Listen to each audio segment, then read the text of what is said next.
ტექნიკური და სახელმწიფო უნივერსიტეტების გაერთიანების წინააღმდეგ აქცია იმართება ტექნიკურ უნივერსიტეტთან, ადმინისტრაციულ შენობასთან შეკრებილი არიან აკადემიური და სამეცნიერო წრეების, ასევე სტუდენტების ნაწილი. ისინი განათლების სამინისტროს მიერ მიღებული გადაწყვეტილების გაუქმებას მოითხოვენ.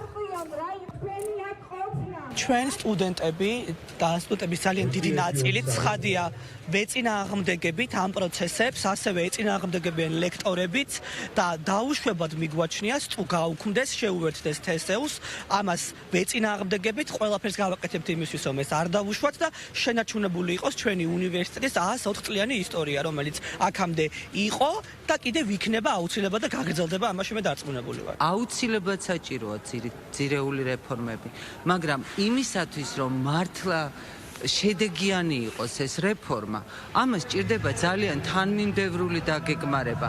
ამისათვის უნდა მოხდეს კონსულტაცია დარგის სპეციალისტებთან, არა შემთხვევით ადამიანებთან, არამედ იმ ადამიანებთან, ვისაც დიდი გამოცდილება აქვს. დისკუსია უნდა იყოს განათლების რეფორმასთან დაკავშირებით.